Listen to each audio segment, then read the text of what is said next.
ظهر الدين المؤيد بظهور النبي أحمد ظهر الدين المؤيد بظهور النبي أحمد يا هلانا بمحمد ذلك الفضل من الله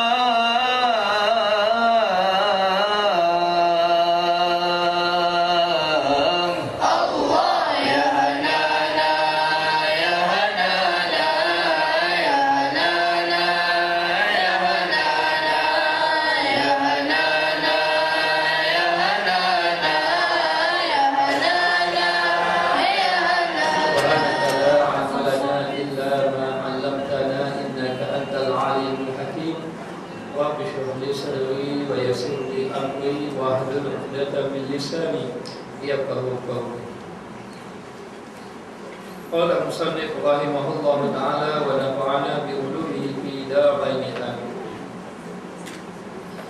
Dan yang keduanya, maka barang yang diriwayatkan daripada Hisham Ibn Hasan bahawasanya berkata ia mati bagiku satu anak yang muda umurnya. Katanya anaknya yang muda telah mati meninggal dunia. Maka aku lihat akan dia di dalam tidur. Lalu dia bermimpi berjumpa dengan anaknya di dalam mimpi. Dia tidur dan berjumpa dengan anaknya di dalam mimpinya. Maka tiba-tiba ia, iaitu uban rambut kepalanya, yakni rambutnya beruban. Uban tu maknanya beruban rambutnya. Dia anaknya muda, mungkin anaknya mati kecil, mati budak-budak lagi.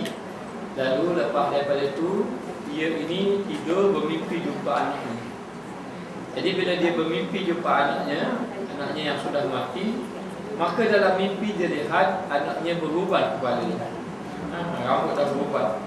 Maka kataku, hai anakku, apa ini uban? Wahai anakku, apakah yang menyebabkan kepala kamu ini beruban? Maknanya, apa ini uban? Maknanya apakah yang menyebabkan kamu ini beruban? Sedangkan dia mati dahulu dalam keadaan kecil lagi. Maka katanya, tak kala didatangkan atas kami si Anu, anak si Anu, maka menggelegaklah Jahannam akan satu menggelegak. Lalu dikatakan anak tadi, apabila sahaja didatangkan kepada seseorang itu, dia tengok orang lain datang pada api neraka, lalu datang menggelegaklah neraka Jahannam. Tengok orang saja, maknanya sudah menggelegak neraka Jahannam. Jadi neraka Jahannam ini dia akan menggelegak. Bagaimana gelegaknya air panas menggelegak, tapi yang menggelegak itu bukan air, yang menggelegak itu api. Api. Jadi menggelegak kepanasan dan tidak ada manusia yang tahan daripada asap api neraka Allah. Jadi dalam keadaan macam itu, bila melihat saja sebenarnya, melihat saja keadaan api neraka Jahannam sudah cukup uban kepala. Jadi kalau orang-orang yang tidak ada uban, kalau dia dilihat walau sekejap saja api neraka Jahannam, nascaya semua rambutnya akan uban. Maknanya betapa dahsyatnya, sehingga kan di orang itu tidak ada fikir lain kecuali fikir mengenai api neraka saja, bagaimana nak selamat daripada api neraka. Jadi nak beritahu bahawa seseorang itu apabila sahaja dia ini mendapat azab daripada Allah Ta'ala, dia ini orang yang sangat rugi di sisi Allah Ta'ala. Bagi datangnya, maka tiada tinggal seorang daripada kami melainkan uban, semua uban mereka. Orang yang sudah mati, apabila sahaja api neraka itu didatangi seorang, gelegak tu. Belum sampai giliran dia lagi. Lalulah datang seseorang itu kepada api neraka, gelegak. Bila menggelegak saja api neraka, maka semua orang-orang yang sudah mati itu melihat keadaan ada api neraka, semua kepalanya akan beruban rambutnya, lantaran kerana takutnya kepada azab Allah Subhanahu Wa Taala. Maka dengan sebab itu kita ini disuruh agar banyak minta berlindung dengan Allah Ta'ala supaya kita ini terselamat daripada azab api neraka Allah.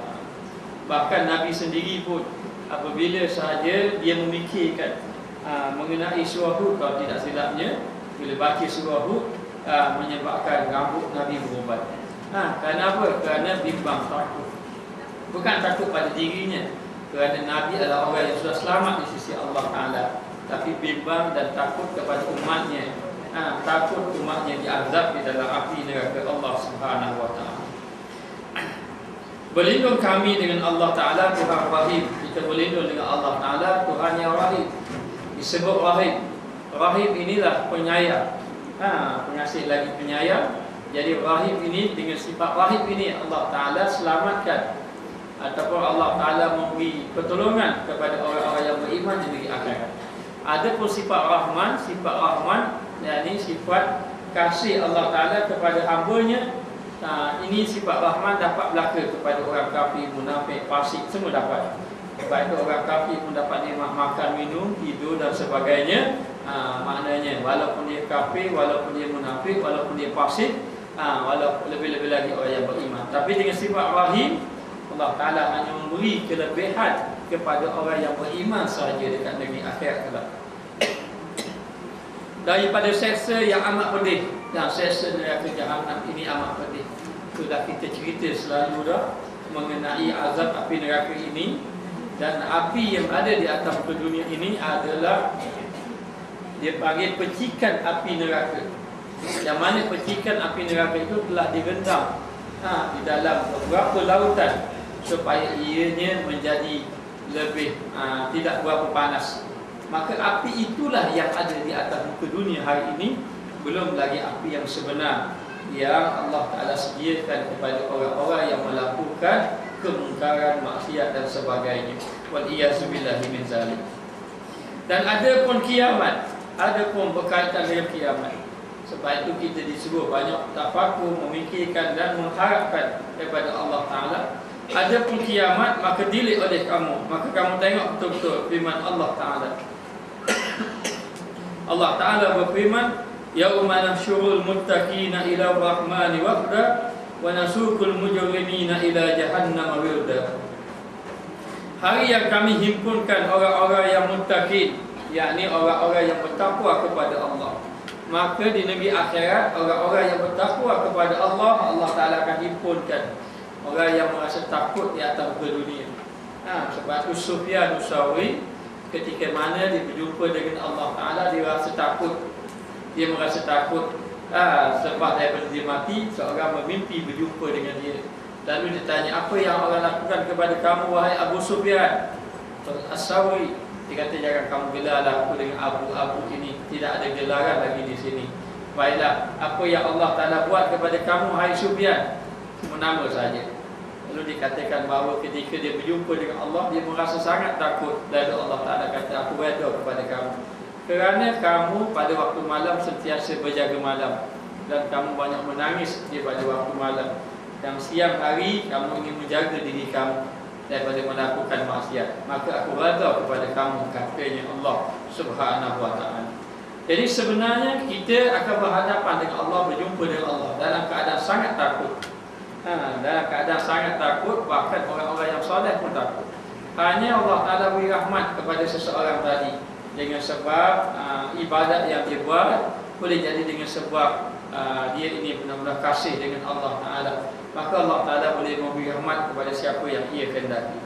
Lalu dah dihimpunkan kepada orang yang bertakwa kepada Tuhan yang bersifat Rahman, maka dihimpunkan orang-orang yang bertakwa kepada Allah, hal keadaannya berkenderaan. Lalu dalam keadaan ada kenderaan, bila dia dihimpunkan di hadapan Allah dengan syarat dia orang yang bertakwa kepada Allah Subhanahu Wa Ta'ala. Dan kami halaukan orang yang berdosa kepada Jahannam. Dan ada pun orang-orang yang melakukan dosa kepada Allah Ta'ala, lalu dihalau dia, sehinggalah dimasukkan dia ke dalam api neraka Jahannam, dan itulah tempatnya. Lalu dihalau oleh orang-orang yang melakukan dosa. Sebab itu pastikan sebelum kita berjumpa dengan Allah Ta'ala, kita menjadi orang yang sudah bertaubat kepada Allah. Kerana dosa-dosa yang kita bawa ini menyebabkan kita ini dihalau ke neraka Jahannam.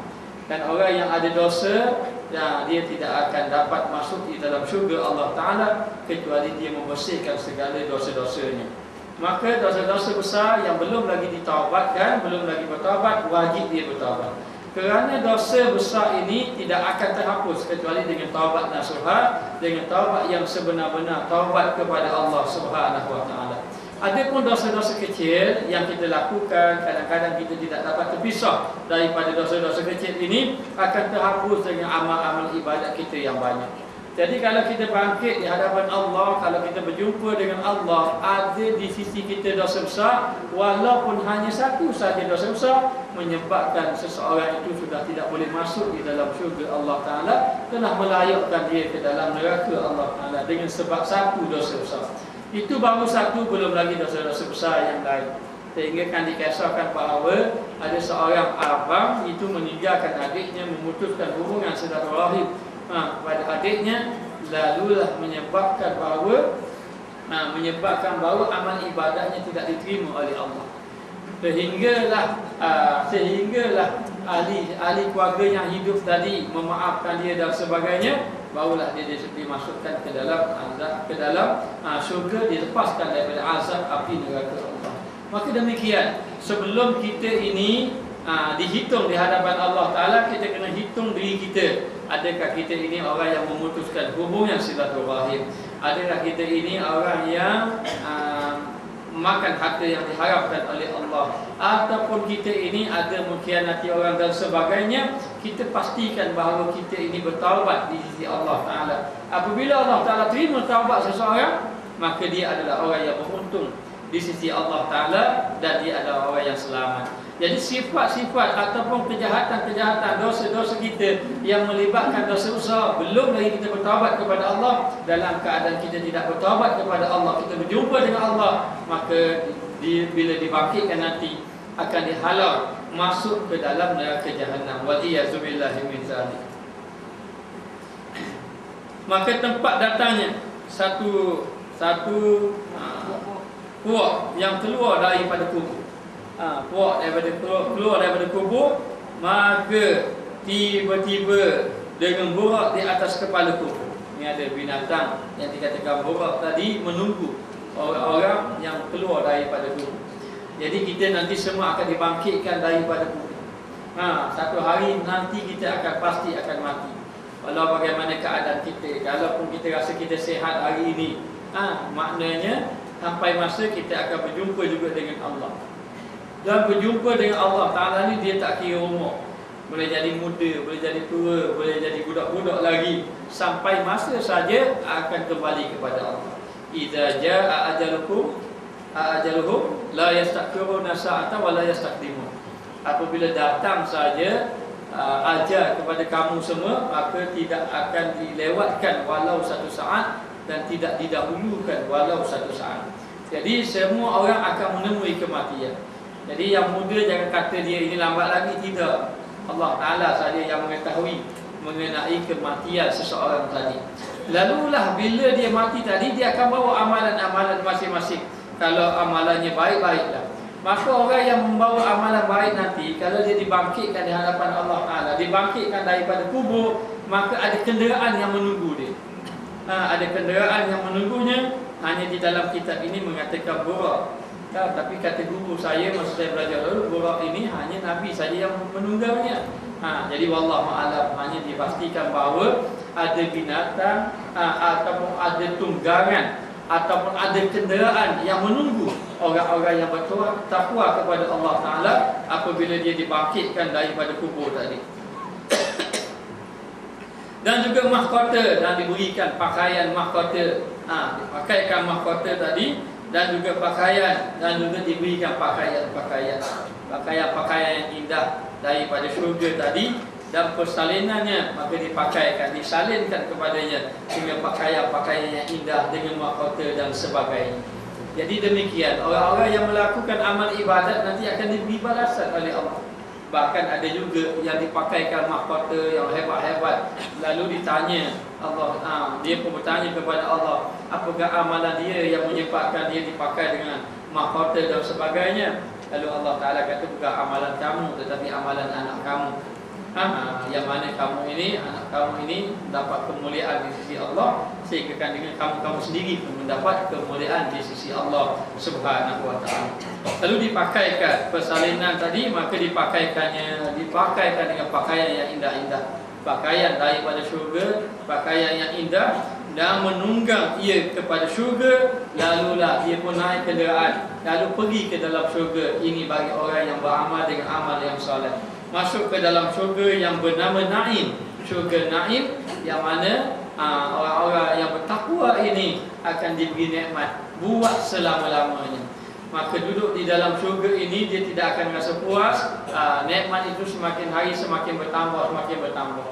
Dia akan mendapat nikmat yang besar di sisi Allah Subhanahu wa taala. Maka orang yang beruntung adalah orang yang selamat dia daripada azab api neraka dan dimasukkan ia ke dalam syurga Allah Subhanahu wa taala. Dan tiada ditinggalkan akan dia daripada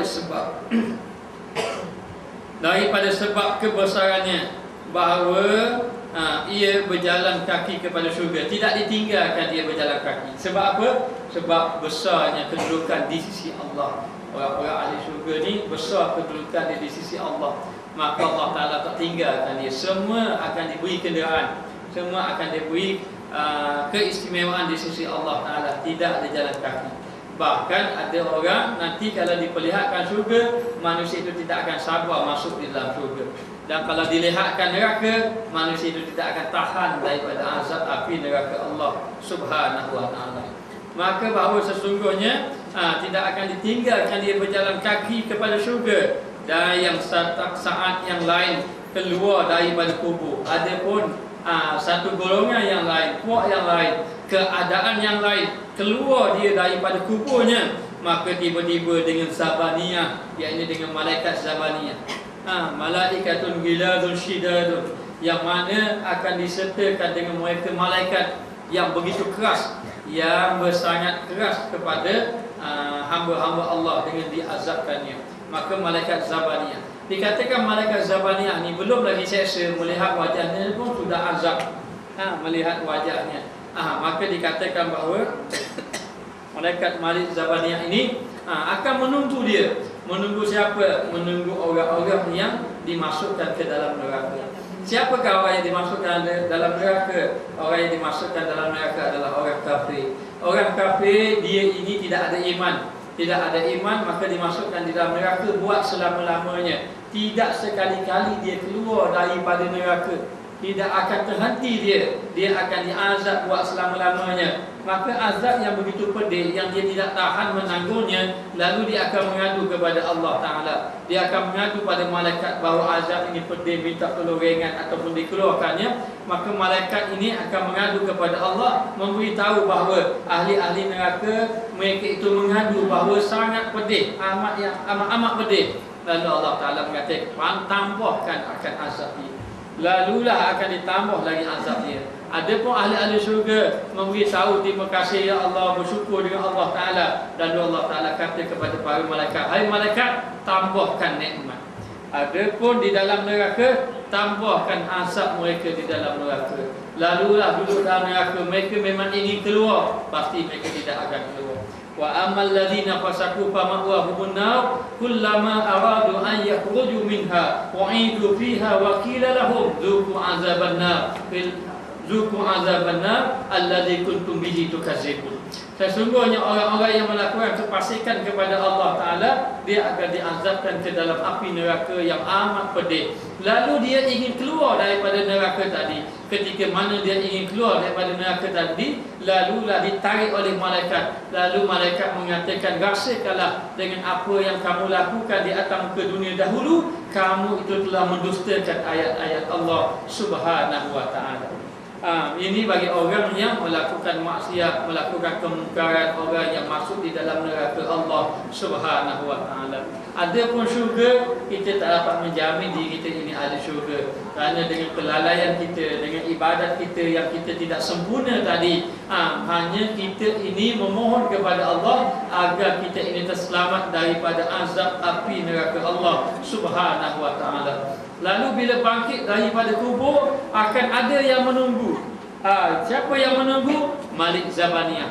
malaikat Zabaniyah, malaikat yang begitu keras mengazabkan akan hamba-hamba Allah, dan rantai di sisinya. Maka ada rantai yang mana rantai ini akan dipukul kepada orang-orang yang melakukan kejahatan. Dikatakan kalau dipukul dengan rantai tadi, maka akan tenggelam orang tadi sampai kepada 7 lapis bumi. Beritahu betapa dahsyatnya dan betapa azabnya.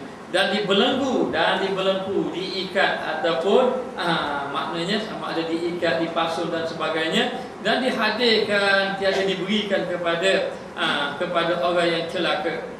Lalu diberikan kepada orang yang celaka bahawa ia berjalan dengan kakinya. Tak beri orang-orang yang mendapat kecelakaan, orang-orang yang dimasukkan ke dalam api neraka ini tidak diberi jalan kaki. Habis itu tak beri jalan kaki, tetapi dihelakan, yakni ditarik, diheret. Mana diheret ketika itu kepada tengah jahim, yakni tengah neraka jahim. Lalu diheretlah kepada orang yang melakukan maksiat, orang yang melakukan munkar kepada Allah Subhanahu Wa Taala. Jadi sebab itu kita sebenarnya kena duk fikir bagaimana keadaan kita. Jangan kita duk fikir kita selamat saja. Jangan kita merasakan bahawa kita ini sudah menjadi ahli syurga, lalu kita tidak mengambil berat tentang amal ibadat kepada Allah Ta'ala. Tidak ada jaminan kita masuk dalam syurga sebenarnya. Hanya sahabat-sahabat yang telah dijamin oleh Rasulullah sahaja yang mereka itu dapat masuk syurga. Namun demikian, mereka tetap merasa takut kepada Allah Ta'ala.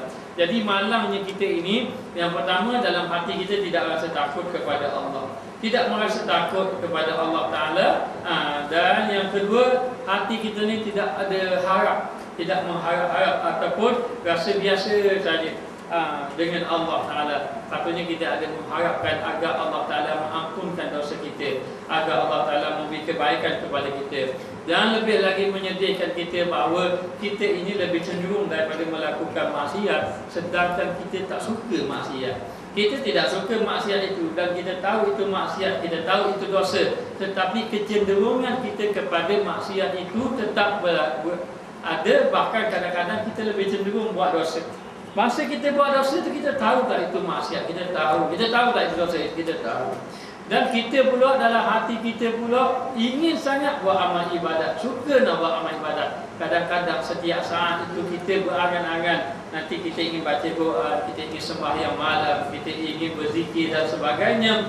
Tetapi setiap kali kita nak buat amal ibadat, sama ada baca Quran, zikir, sembahyang dan sebagainya, ada saja apa-apa yang menghalang kita, menyebabkan kita ini tidak mampu melakukannya. Ini menandakan sebenarnya kita masih lagi jauh dengan Allah Subhanahu Wa Taala. Jadi kalau kita nak tahu jauh tak jauh kita dengan Allah Taala, benarlah kata Ibnu Athaillah mengatakan yang maksudnya, dia kata kalau orang tu bercita-cita nak buat baik, akhirnya dia ni tak boleh nak buat baik. Kadang-kadang tak ada cita-cita pun nak buat jahat, tapi tiba-tiba mudah saja nak buat jahat. Itu tanda dia ini jauh daripada rahmat Allah Subhanahu Wa Taala. Dia masih lagi jauh dengan Allah.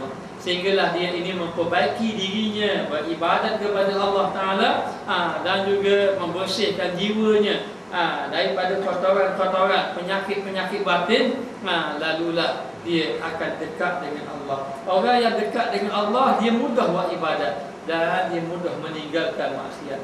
Kalau dia nak buat maksiat, ada saja benda yang menghalangnya daripada dia melakukan maksiat. Dan kalau dia nak buat ibadat, walaupun ada perkara yang menghalang, tetapi dia juga dapat melakukan amal ibadat kepada Allah Subhanahu Wa Taala. Lalulah dihela kepada tengah jahim, yakni diheret dia pada tengah-tengah neraka jahanam di atas mukanya. Na'udzubillah min sakatihi. Maka kita berlindung dengan Allah Ta'ala daripada sakatihi, daripada kemurkaan Allah Ta'ala, daripada kemarahan Allah Ta'ala. Allah Ta'ala ini maha lembut, Allah Ta'ala ini maha pengasih. Kalau tidak maha lembut, maha pengasih Allah Ta'ala, nasai kita binasa dah. Sebab apa? Sebab maksiat yang banyak hari ini. Sama ada kita buat maksiat, kalau kita tak buat maksiat pun orang keliling kita buat maksiat. Maka dengan maksiat ini Allah Ta'ala boleh turunkan bala, tapi kadang-kadang Allah Ta'ala tak turunkan lagi bala. Ada yang Allah Ta'ala turun bala, ada yang Allah Ta'ala tangguhkan dia. Ini semuanya dengan sifat kasih sayang Allah, dengan sifat kelembutan Allah Ta'ala. Jadi kita berlindung daripada Allah Ta'ala, daripada kemarahannya, kemurkaannya.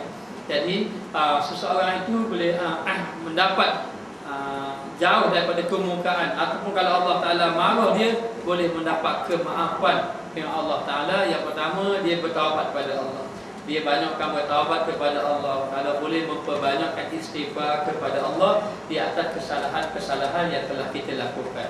Yang kedua, dia ini banyak infak fisabilillah. Orang yang banyak infak fisabilillah, maka Allah Ta'ala akan memaafkan dia.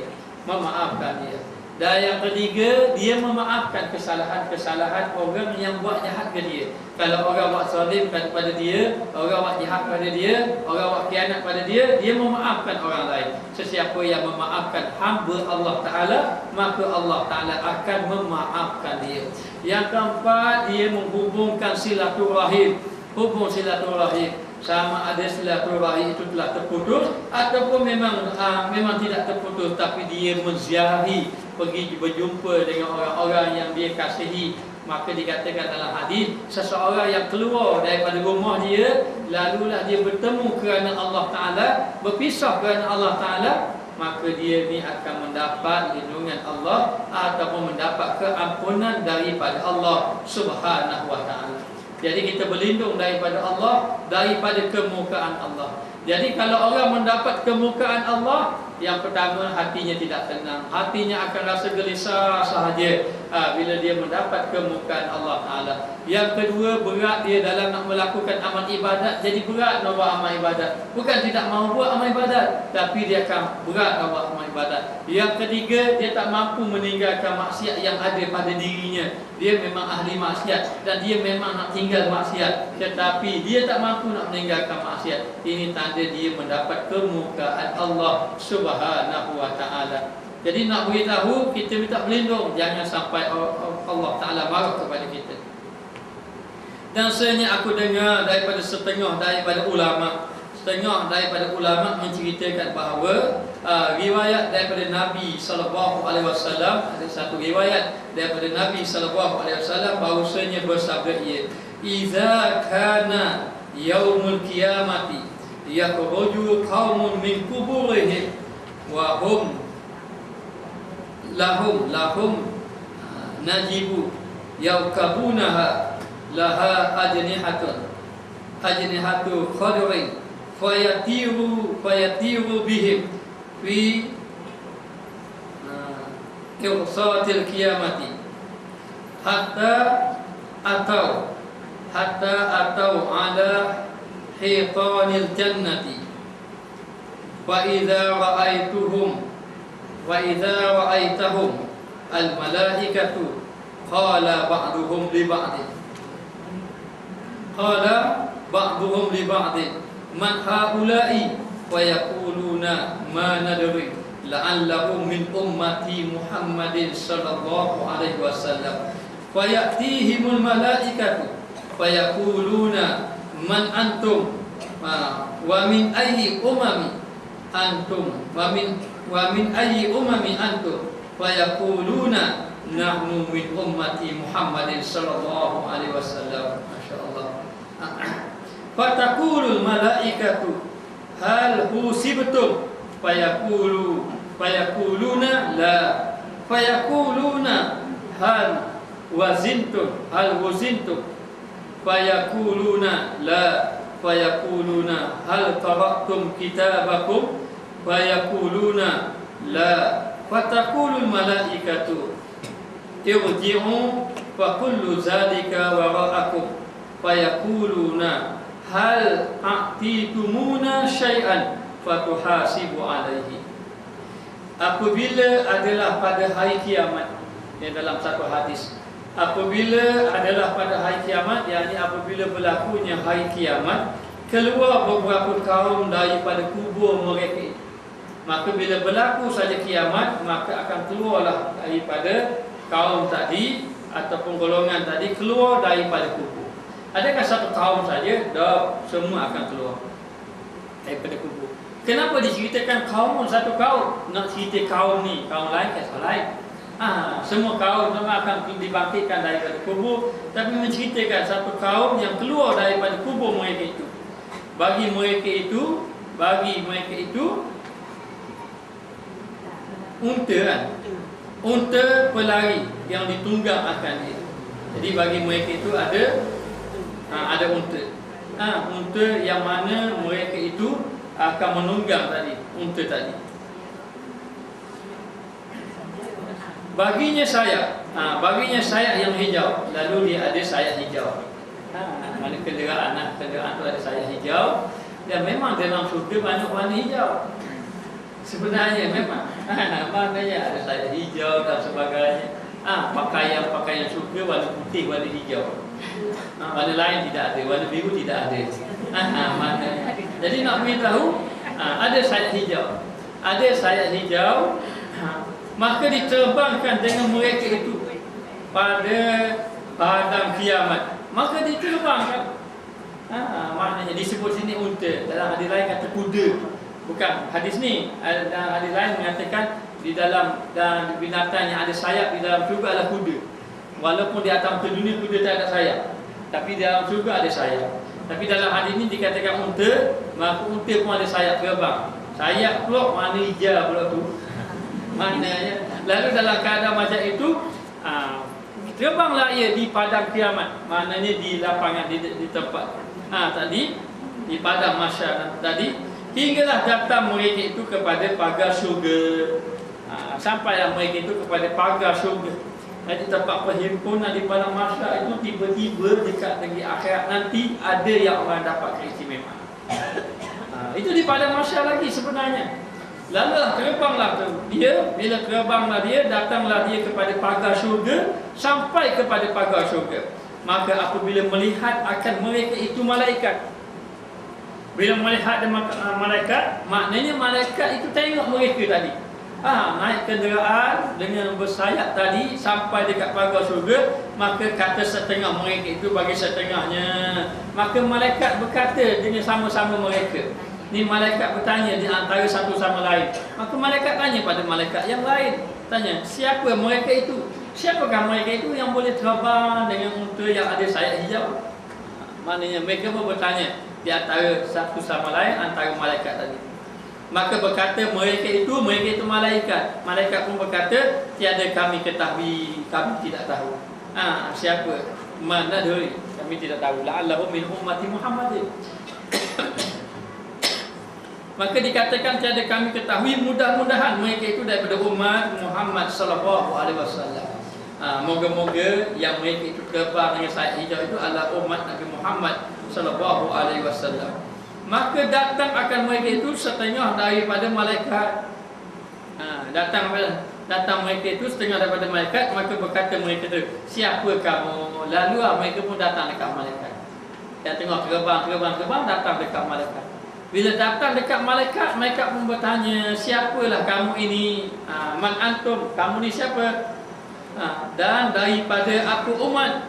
Dan dia tanya kamu ni daripada umat yang mana satu? Daripada umat Nabi mana? Maka ditanya kepada orang tadi yang naik unta terbang tadi. Kamu ni daripada umat apa? Umat itu ialah umat-umat. Daripada umat apa? Maka berkata mereka itu, kami daripada umat Muhammad sallallahu alaihi wasallam. Kami adalah umat Nabi Muhammad sallallahu alaihi wasallam. Memang benar nanti dekat negeri akhirat nanti Allah Taala akan beri kelebihan kepada umat Nabi Muhammad sallallahu alaihi wasallam mengatasi umat-umat yang lain.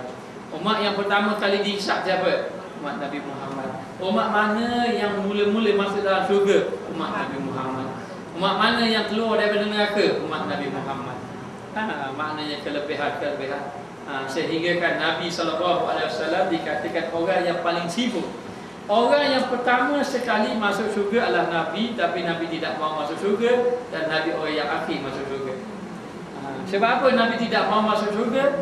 Kerana Nabi ingin memastikan akan umat-umatnya masuk di dalam syurga Allah Ta'ala. Dan dikatakan apabila Nabi dapat tahu saja umat Nabi Muhammad itu ada dalam neraka, Nabi tidak akan duduk diam. Selagi mana boleh tolong. Kalau orang itu sudah masuk di dalam neraka, Nabi akan minta tolong. Kalau boleh keluar. Kalau tidak boleh keluar, duduk dalam neraka itu. Kalau duduk dalam neraka itu azab ditok ringan.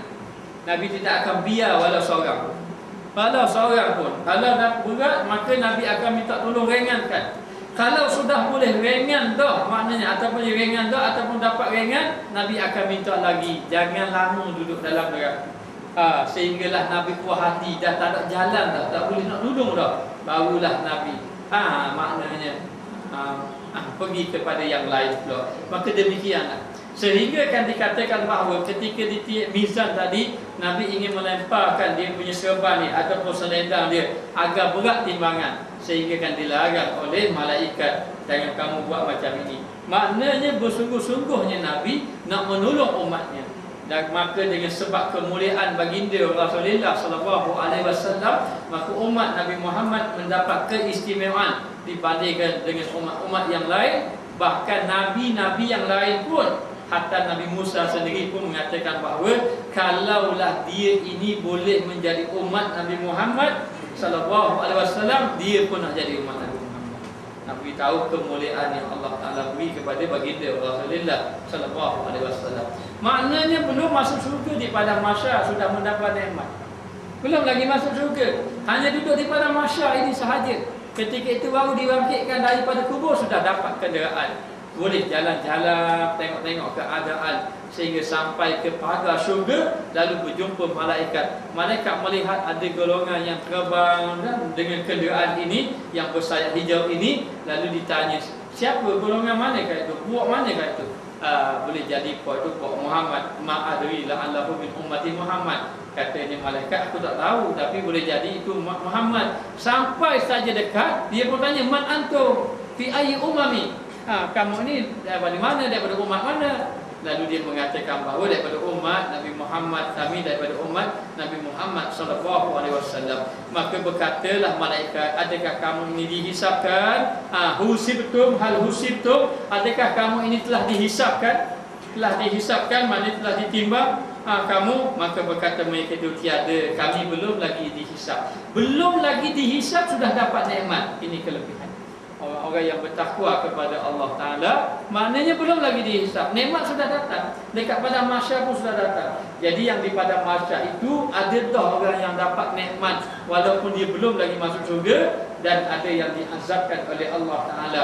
Yang diazabkan itu dia ini berendam dalam peluh dosanya. Ada yang sampai di lututnya, ada buku lali, ada dekat betis, ada dekat lutut, ada dekat peha, ada dekat pinggang, ada dekat perut dia, ada dekat dada, ada yang dekat tengkuk dia, ada yang tenggelam.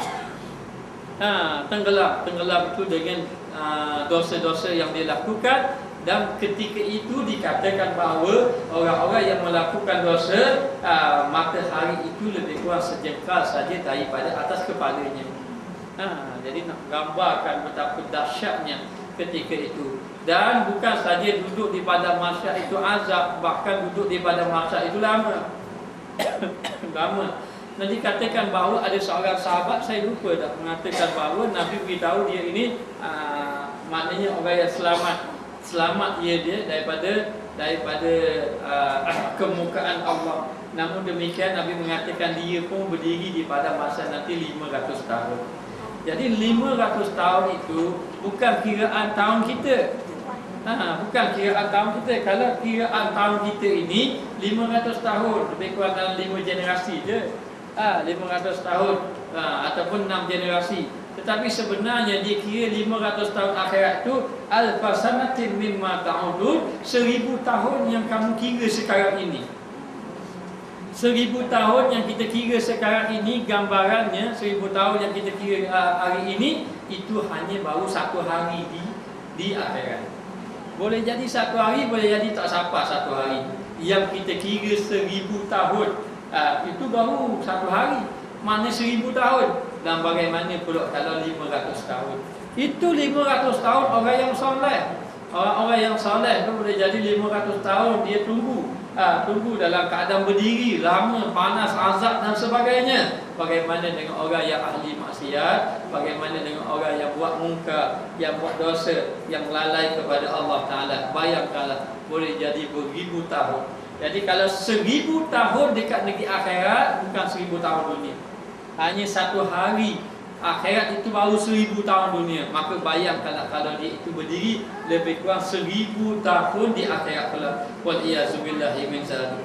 Maka dikatakan bahawa kamu ni sudah dihisapkan, ditanyakan lagi, sudah dihisap. Lalu dikata belum lagi. Kata mereka itu tiada, yakni kami tiada dihisapkan lagi, belum dihisapkan lagi. Maka berkata ia, adakah ditimbang akan kamu dan kamu telah ditimbang amal kamu? Adakah amal kamu telah ditimbang?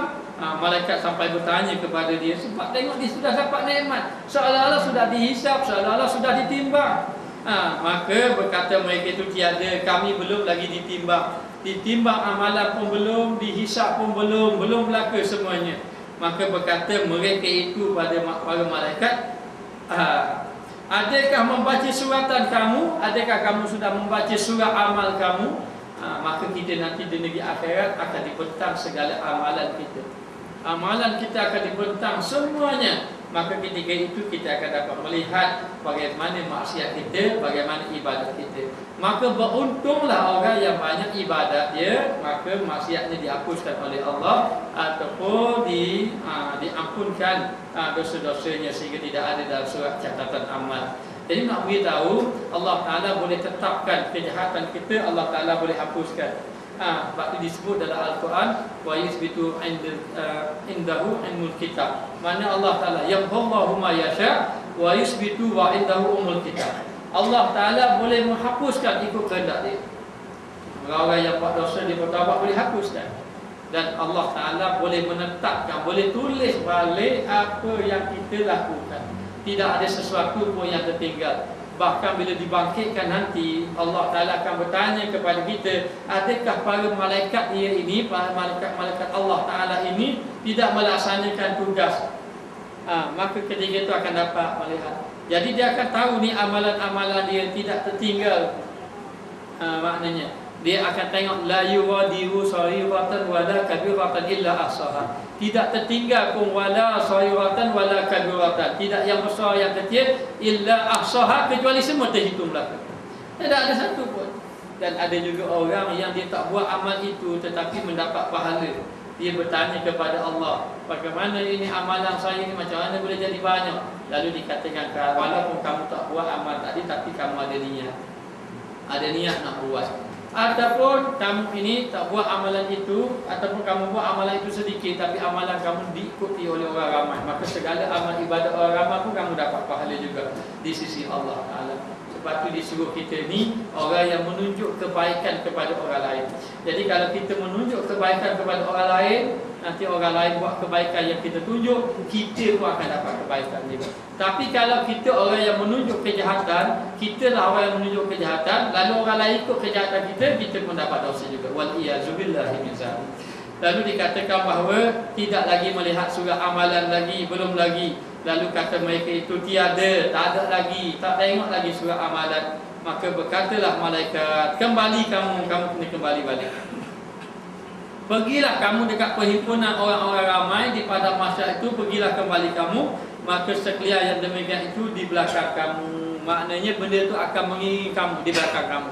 Kamu akan dihisap, kamu akan ditimbang, kamu akan baca surat catatan amalan kamu. Maknanya itu maksud di belakang kamu. Benda itu akan mengiringi kamu. Kamu akan jumpa lah ke timbangan, hisap, surat amalan. Pergi balik ke sana, tak boleh pergi masuk dalam surga. Lalu dalam keadaan macam itu, maka berkatalah mereka itu, adakah memberi kamu akan kami sesuatu? Adakah kamu nak beri kepada kami sesuatu? Maknanya nak timbang apa kami tak ada benda. Dan kamu nak beri apa? Ada kamu nak beri sesuatu kepada kami untuk kami ditimbangkan, untuk dihisapkan, untuk apa-apa. Jadi dikatakan bahawa dia nak beritahu bahawa dia tidak ada apa-apa. Sebenarnya bukan tidak ada apa-apa, bukan tidak ada amal. Kalau tidak ada amal, macam mana dia boleh dapat macam tu? Tapi nak beritahu sebenarnya nak kira apa? Dia tidak ada buat jahat dah, Allah Ta'ala ampun belaka dosa dia. Kadang-kadang kalau orang itu sudah baik, maka tak perlu pergi timbang-timbang. Gambarannya begitu. Maknanya gambaran dia begitu. Jadi bila orang tu sudah tengok orang ni sudah baik apa, tidak ada. Nak timbang apa? Nak timbang kejahatan. Kejahatan sudah dihapuskan dosa oleh Allah, telah diampunkan dosa oleh Allah. Dia tidak ada kejahatan dengan sebab dia sudah bertaubat kepada Allah Ta'ala. Jadi dia kata pada malaikat, dah mau nak beri apa aku untuk timbangnya? Aku tak ada apa-apa nak ditimbang. Nak timbang yang tidak ada apa-apa untuk ditimbang bukan amalan baik, amalan buruk. Jadi orang yang sudah amalan baik ini tidak ditimbang. Sebab itu para Nabi dia hanya ditanya oleh Allah. Ya Allah Ta'ala tanya, sudahkah kamu melaksanakan tugas? Maka menjawabnya sudah. Apa buktinya? Umat menjadi bukti. Semua menjadi bukti. Maka teruslah dia masukkan surga. Jadi kalau sudah baik, mana sudah baik amalan, tak perlu timbang dah. Sudah tidak perlu lagi timbang. Lalu dikatakan bahawa apa yang aku ni tidak ada apa-apa, dah boleh beri tak apa-apa nak timbang apa lagi? Rupanya dia ini adalah golongan-golongan yang bertakwa, yang diampunkan dosanya oleh Allah Subhanahu wa taala. Maka dia kata, adakah memberi kamu akan kami sesuatu maka kami dihisapkan? Adakah kamu nak beri sesuatu supaya kami boleh dikira? Tak ada benda dah, dia kata tak payahlah. Wa fi khabarin akhar, khabar ni mana hadis. Wa fi khabarin akhar ma malakna syai'an wa naqdiru wala bihurin walakin abdana rabbana hatta da'ana fa ajibna fa yunadi munadin min kibalillah sadaqa abdi ma alal muhsinina min sabilin wallahu ghafurur rahim. Maka pada khabar yang lain, khabar ni maknanya hadis. Pada hadis yang lain, tiada memiliki kami sesuatu, kami tidak milik apa-apa pun. Yang kamu nak timbang tu kami tidak memiliki apa-apa. Maka kami adilkan dan tiada kami zalimkan. Kami adilkan dan tiada kami zalimkan. Kami dahulu masa duduk dulu kami buat benda-benda yang adil, benda yang baik. Dan kami tidak zalimkan, kami tidak menzalimi, tidak zalim diri kita sendiri, tidak zalim pada orang lain. Hatta tidak zalim kepada makhluk-makhluk yang lain. Binatang-binatang pun kita tak boleh buat zalim pada binatang. Mana saja-saja kita nak khianat binatang pun tidak boleh. Maka diri kita tak boleh zalim, tidak boleh. Zalim diri kita dengan apa? Zalim dengan kita buat dosa. Zalim dengan orang lain, dengan kita mengambil hak orang lain. Kita ambil hak orang lain itu kita telah menzalimi hak orang lain. Maknanya, maka dia kata kami dahulu kami adilkan, kami melakukan perkara baik dan kami tiada kami zalimkan. Dan tetapi sembah kami akan Tuhan kami hingga diserukan sehingga diseru akan kaya akan kami tu mi. Tak ada apa macam ya. Maka diserukan akan kami, maka kami perkenankan.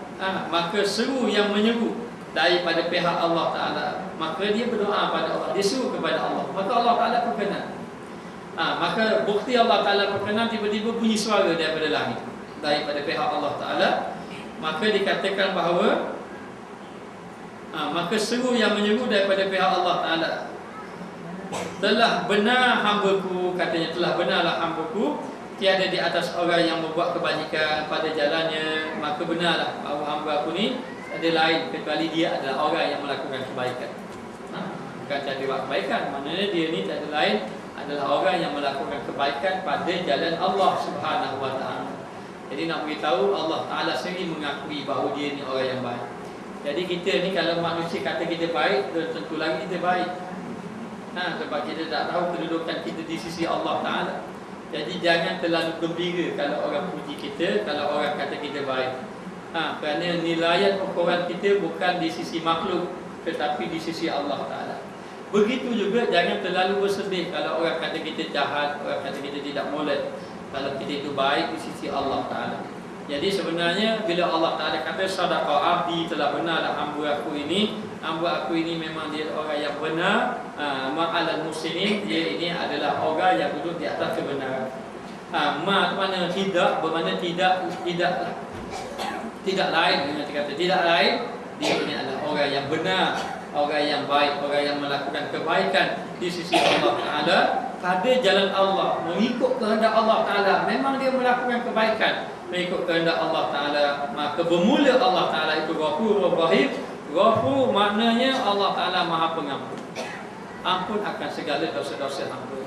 Bila Allah Ta'ala ampunkan segala dosa-dosa hambanya, maknanya dia mendapat kelebihan di sisi Allah. Sebab itu kita ini bila melakukan maksiat, kita kena cepat-cepat bertaubat kepada Allah, cepat-cepat kembali kepada Allah. Jadi orang yang melakukan maksiat sebenarnya bukan dia nak buat maksiat, hanya dia adalah orang yang kalah dengan nafsunya. Dia hanya kalah dengan nafsunya. Sebab tu kita ada dua tentera, satu tentera iman, satu tentera nafsu. Tentera nafsu tentera yang jahat. Maknanya nafsu jahat, maka nafsu ini akan ditolong. Oleh apa? Oleh maksiat-maksiat dan sebagainya. Adapun iman tadi akan ditolong dengan ibadat-ibadat. Maka kalau kita ini dengan tentera iman yang ada pada kita ni, memang dalam jiwa kita ada dua, nafsu dan iman ini memang ada dalam diri kita. Walau bagaimana keadaan, maka kita ini kena kuatkan. Nak kuatkan tentera nafsu ke nak kuatkan tentera iman? Kalau orang kuatkan tentera nafsu, dia banyak ikut kepada nafsunya, buat maksiat, buat munkar dan sebagainya, maka dia kira kuatkan tentera nafsu dia. Tapi kalau dia ini melakukan amal ibadat, banyak baca Quran, banyak berzikir, hadir majlis ilmu, bercakap perkara yang baik, dia menguatkan tentera imannya. Maka demikianlah kita akan berlawan. Maka bila kita banyak jatuh kepada dosa-dosa, banyak melakukan dosa, maka kita kembali kepada Allah. Dan Allah Ta'ala itu Ghafur. Ghafur ini maknanya Maha Pengampun. Namun demikian, bila kita faham Allah Ta'ala Maha Pengampun, kita tidak boleh melengah-lengahkan. Yang kita kata tak apa, kita buat maksiat pun Allah Ta'ala Maha Pengampun. Memang benar, kalau orang itu buat maksiat, kalau dia banyak maksiat, bila Allah Ta'ala nak beri ampun, pengampunan, Allah Ta'ala tidak melihat dah maksiat dia banyak mana. Kerana pengampunan itu lebih besar lagi. Hatta disebut dalam hadis ada orang bunuh 99 orang. 99 campur 100 orang. Dalam 100 orang tu sekelip mata Allah Ta'ala boleh terima segala kesalahan-kesalahan dia. Jadi kena faham bahawa bila Allah Ta'ala nak ampunkan dosa, Allah Ta'ala sudah tidak melihat lagi kesalahan dia, walau besar macam mana pun. Sebab keampunan Allah Ta'ala itu lebih besar daripada kemukaan Allah. Bila Allah Ta'ala beri pengampunan, hanya kita tidak boleh memandang pengampunan Allah sampai kita ini melengah-lengahkan, kita merasa aman. Maka sesiapa yang merasa aman, dia buat kejahatan, dia kata dia tak kisah, dia rasa aman dalam diri dia, bermakna dia duduk dalam kebinasaan, duduk di dalam kebinasaan. Dan orang macam ini dibimbangi mati dalam keadaan su'ul khatimah. Orang di antara yang dapat su'ul khatimah ini, dia merasa aman dengan maksiat yang dia buat. Tapi kalau dia itu buat kejahatan, dia masih rasa bimbang, ya Allah, ya Tuhan aku, setiap kali dia buat kesalahan, dia akan kembali sama pada Allah. Dia menangis, dia rasa bersalah. Hanya kadang-kadang dia jatuh balik. Tapi dalam hati dia memang nak sungguh, dan dia sudah berusaha, dia dalam usaha. Hanya kadang-kadang dalam usaha itu tidak berjaya lagi nak meninggalkan maksiat. Orang ini ada mana peluang mati dalam husnul khatimah, kembali kepada Allah. Tapi tak ciri-ciri orang yang mati su'ul khatimah, di antaranya memang dia rasa aman sungguh. Dia tidak rasa apa-apa, dia tidak rasa takut dengan maksiat yang dia buat. Lebih-lebih teruk lagi, dia gembira, dia berbangga dengan maksiat yang dia buat, dan dia tidak ada cita-cita untuk meninggalkan maksiat. Wal-iyazubillahi min zalik. Maka dikatakan bahawa Allah Ta'ala itu Maha Pengampun. Tiadakah engkau dengar firman Allah Ta'ala, afaman yalqa finna khairun amman ya'ti aminan yaumal qiyamah. Maka adakah mereka itu dijatuhkan di dalam api terlebih baik, ataupun mereka yang datang sentosa pada hari kiamat? Manakah yang lebih baik? Orang itu masuk di dalam api, jatuh dalam api, ataupun berjumpa dengan Allah dalam keadaan selamat di negeri akhirat? Maka apa besar dengan laki-laki yang melihat laki-laki yang melihat demikian itu huru-hara dan gempa dan waqah.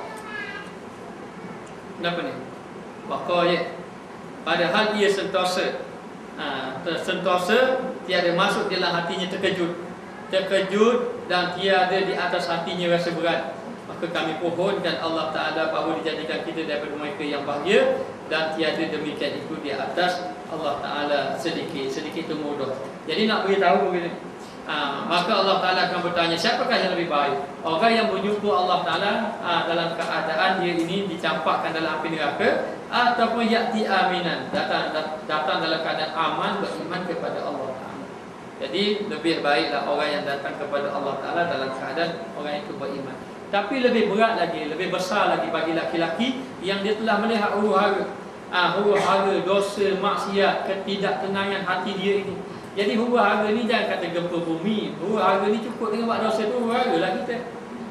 Maknanya, jadi dengan buat dosa, maksiat dan apa-apa yang dia jatuh dalam maksiat itu, sedikit pun hatinya tidak terkejut, maknanya tidak tersedar. Dia tidak sedar, tidak insaf dengan kejahatan yang dia buat. Dia tak kisah dengan apa-apa yang dia buat tu. Dia tidak rasa terkejut. Dia tidak ada apa-apa pun kena pada hati dia. Tak rasa benda pun. Walaupun dia buat maksiat, waliyatubillah. Kata Imam Ghazali, kita berlindunglah daripada Allah Ta'ala ni, dijadikan umpama itu, dan kita mohon kepada Allah jadikan orang yang bahagia, bahagia di sisi Allah Ta'ala. Dan bagi Allah Ta'ala nak jadikan kita orang bahagia itu mudah, senang saja bagi Allah. Allah Ta'ala boleh pusingkan hati-hati. Ya muqallibal qulub, sabbit qulubana ala dinik wa ta'atik wa husni ibadatik. Wahai Tuhan yang membalik-balikkan hati. Sebab itu tidak dikatakan hati kalau tidak berbalik-balik. Hari ini kita baik malam ni, esok kita tak baik pula dia. Biasanya dia hati kan? Maknanya, jadi nak minta hati ni berbalik-balik. Kita boleh suka orang ni, kita boleh benci juga orang ni. Maknanya kita boleh jadi baik, kita boleh jadi orang yang baik sangka, satu hari kita jadi orang yang buruk sangka. Hati kita juga dermawan, hati juga kita boleh jadi bakhil. Begitulah hati kita. Hati kita boleh ingat Allah, hati kita boleh lupa pada Allah Ta'ala. Maka katanya tidak berbalik-balik kalau bukan nama hati. Jadi dalam bahasa ni, qalaba ni maknanya berbalik-balik. Jadi ya muqallibal qulub, wahai Tuhan yang membalik-balikkan hati-hati manusia. Allah Ta'ala boleh balik-balikkan hati manusia. Sabbit qulubana, tetapkanlah hati-hati kita semua, hati-hati kami semua, ala dinik, di atas agama kamu, agama Allah Ta'ala. Kita mohon biar Allah Ta'ala tetapkan hati kita, biar kita mati dalam keadaan hati kita ini benar-benar beriman dengan Allah. Wa ta'ati, dan hati kita ini duduk dalam taat, jangan duduk dalam maksiat. Duduk di dalam taat kepada Allah Ta'ala. Wa husni ibadati, dan elok dalam melakukan amal ibadat kepada Allah Subhanahu Wa Ta'ala. Jadi kita mohon kepada Allah agar Allah Ta'ala selamatkan kita semua, dan kita mohon pada Allah agar tidak tinggal walau satu orang pun yang ada di sini, termasuk ahli-ahli keluarga kita yang ada di rumah, agar Allah Ta'ala tetapkan hati kita dalam kebaikan. Mana tahu dengan majlis-majlis yang kita datang seumpama ini, kita mendapat kebaikan. Tak hari ini, esok lusa dan sebagainya. Moga-moga Allah Ta'ala beri kepada ahli-ahli keluarga kita yang lalai-lalai itu ingat kepada Allah. Punya sebab berkat kita hadir majlis umpama ini, dan Allah Ta'ala beri hati kita ini sentiasa beristighfar. Dan kalau kita buat salah, Allah Ta'ala pusingkan serta-merta kita bertaubat pada Allah. Baru 10 minit buat dosa, lepas pada itu kita dah menangis dah. Kenapa menangis? 10 minit tadi buat dosa kepada Allah Ta'ala. Alangkah bahagianya kalau orang yang Allah Ta'ala sentiasa balikkan dia kepada kebaikan walaupun dia jatuh dalam kejahatan. Moga-moga kita semua mendapat rahmat daripada Allah Subhanahu Wa Ta'ala. Wallahu a'lam. Kita sambungkan.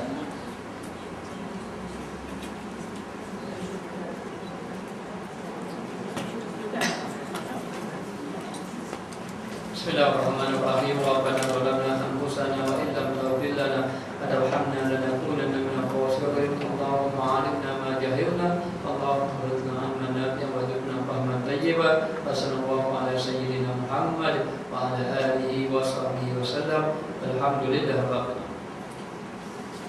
Jadi malam ini seperti biasa, saya terlupa. Ni hadiah Yaman.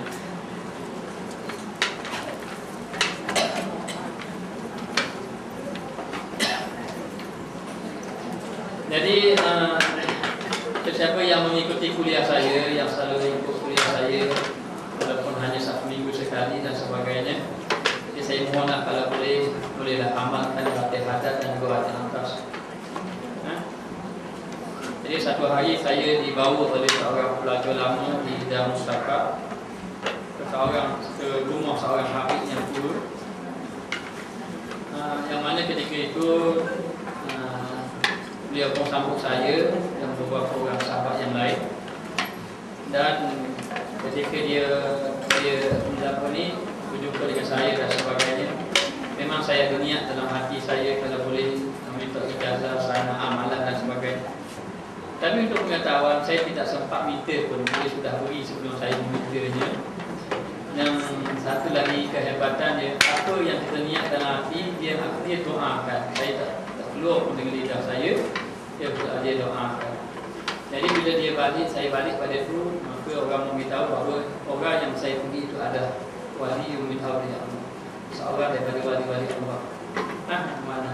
Jadi di situ sudah nampak karamah dia, kepelekan dia. Dia ini buta tidak nampak, tapi kalau dia berjalan seperti orang yang tidak buta. Berjalan biasa saja. Dan dia masa duduk saya, dia pakai baju singlet, baju macam baju pagoda tadi. Kemudian ada orang kata ambil gambar sekali kata. Maka ketika saya nak ambil gambar dia nak pakai baju. Masa ketika itu dia boleh tunjuk, cuba ambil baju saya yang ada di situ. Cuba ambil baju saya yang ada di situ. Jadi dia boleh tunjuk barang-barang dia itu dan kaki buta. Sehingga kan salah seorang pelajar saya yang pergi sama, dia kata, Ustaz, habis ini buta ke tak buta? Dia buta mata, hati tidak buta. Kita mata tak buta, hati buta. Terbalik. Jadi dia bagi amalan. Amalan itu banyaklah amalan dia bagi. Di antaranya dia dicatatkan saya semua selawat Nabi dia kata, dan termasuk juga amalan di hadat dengan di atas. Dan dalam ijazah dia cakap Arab tu, jadi apa yang saya faham, dia kata bawalah kepada anak-anak murid.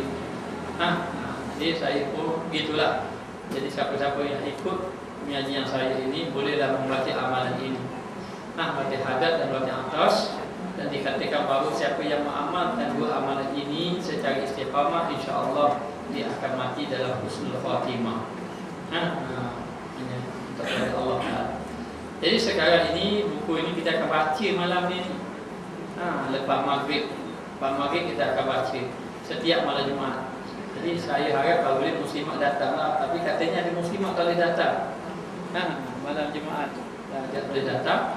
Jadi boleh ambil buku ini dan photostat. Dan ingat hantar balik. Hantar balik yang asal kan? Yang asal kat malam ni kita nak baca. Jadi saya hanya kamu ringkas saja. Kita boleh baca ni nanti hadat ini start daripada Al-Fatihah bi qabuli wa tamami kulli subli. Jangan bacalah yaqulu qari itu tak baca.